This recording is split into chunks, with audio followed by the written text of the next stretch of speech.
What's up, fam? So last video, I was discussing with you as to how I became a dad the very first time.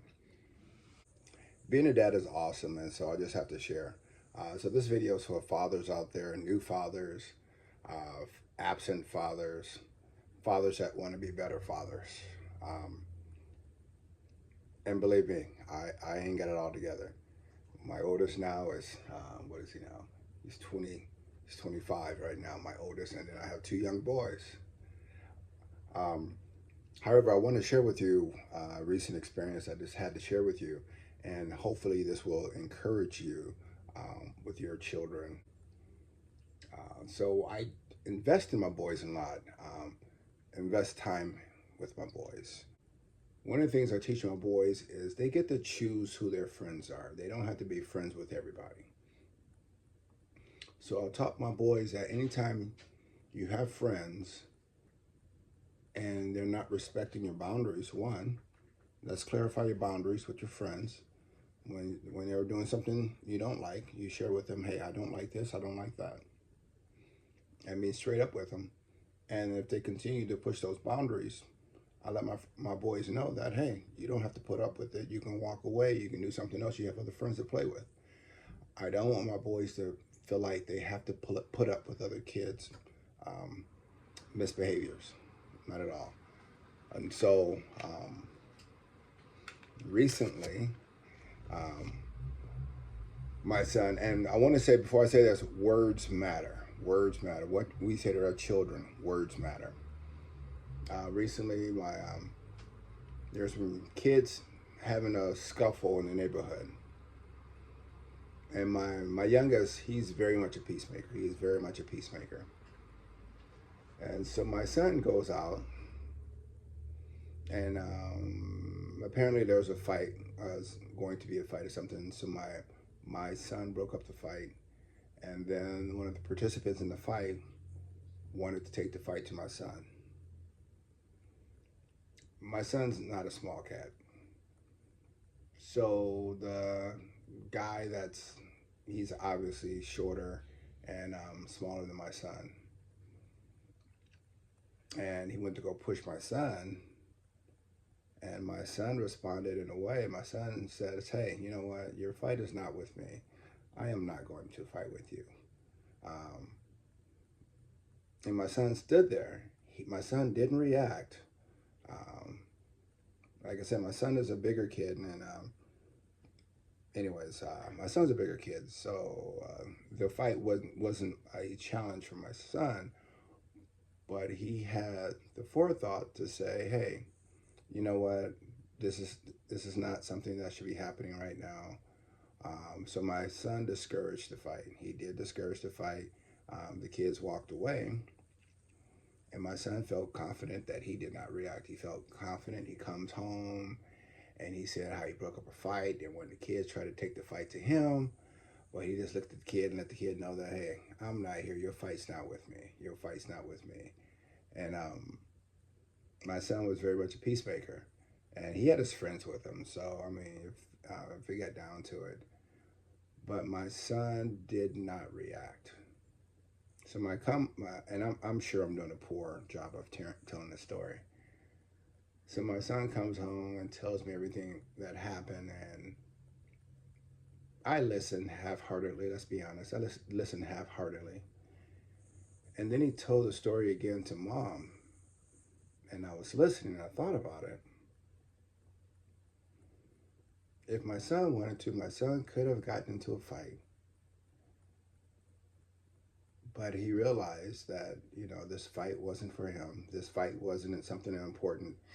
He was not invested in this fight. He realized he was much bigger than the kid, and he could have hurt the kid if he wanted to, but he refrained.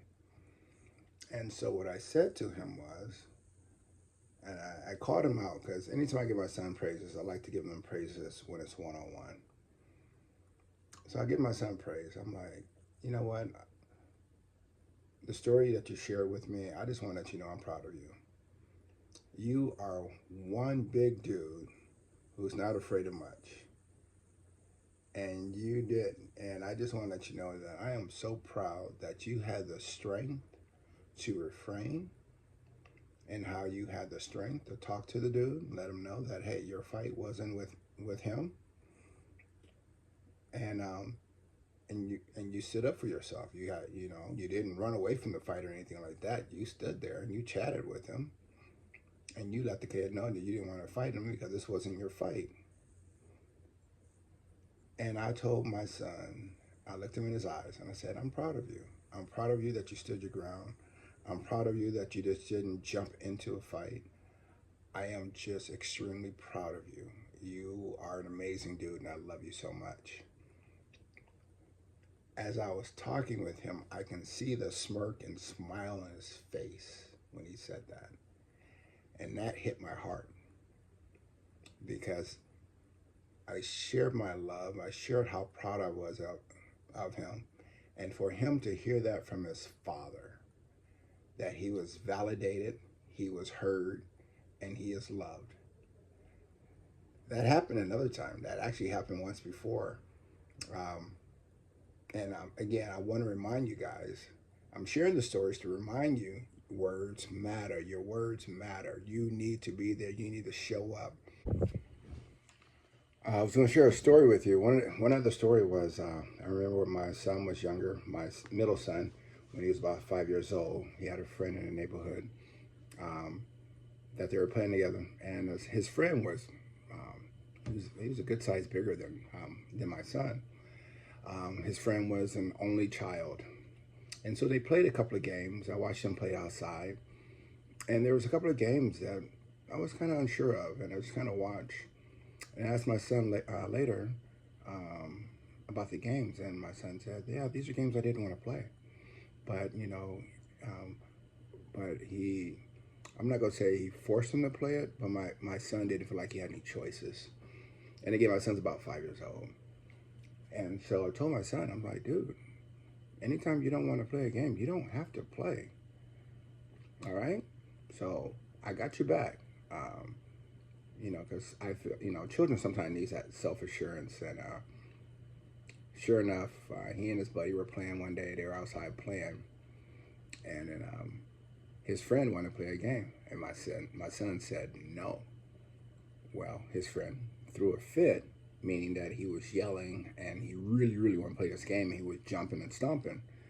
And my son looked at him and said, no, I don't want to play this game. So I'm not going to play this game. I'm going to go play this game. And so my son walked off. And then as my son walked off, he looked over at me, and I looked at him, and I did this. I said, he smiled so big because of the fact that I was there for him. He stood up for himself. He looked back at Dad for some confidence, self-assurance. He got that confidence. And to this day, my son, both of my boys, they know that, hey, anytime people are doing things they don't want to do, my boys speak up and says, no, I don't want to be a part of it. No, I don't want to do this or that. So we as fathers, we need to be there for our boys. We need to give them that confidence, give them that affirmation that they are able to do certain things. And one of the things I want to really, really stress to you guys is there's a book called The 5 Love Languages. That's a book that's predominantly about husband and wives. But learn your child's love language. So my second oldest, he loves cars. He loves cars. He loves spending time together, and he loves cars. And so, I gave him a choice one day. I said, hey, what do you like doing most with Dad? Do you like doing this? Do you like going looking at cars? I like going look at cars. He stopped me right then and there. And I was like, so you feel the most loved is when you and I are just hanging out looking at cars? He said, yes. So guess what? For the past couple of years, every month we go to a car show, and it's just he and I. And once a year we go to a big car show. And the big car show we've been going to since he's always been into cars. So since he was 1, he and I have a tradition of going to the big car shows. And my youngest, my youngest is a foodie.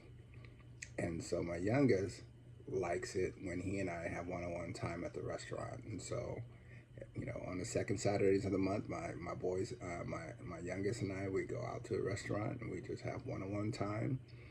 He gets to pick the restaurant. He gets to pick what what he's having. But I'm being intentional. Again, the word intentional. We have to be intentional for our kids. Um, I truly believe that if we want our boys to grow up to be men, to grow up to be respected, we need to invest in our boys. And I love investing in my boys. I love it so much. I love being a dad. Um, Even a side note, I participate at my church. I participate in kids' church because I enjoy kids. I really do enjoy kids. They make me happy. Other people's kids, they can be challenging. Let's be real. But I don't know what these kids have going on at home or anything like that. So I feel as though God has put it in my heart to spend time with kids at church. So I get to spend time doing kids church, elementary kids, vacation Bible school, and it's so much fun. I'm older now, as you can tell, but it definitely gives me a high. Investing in kids and playing with kids. Love being with my own kids, but I also love spending time with other people's kids. So anyways, dads, let's show up. Let's be intentional. All right. And when you get a chance to, like I said, look up the 5 love languages and talk with your, both my kids, they love spending time. That's their love language when we spend time with them. And so that might change as they get older, but I recommend, if you haven't read that book, check out that book, The 5 Love Languages. And until the next video, you guys take care. All right.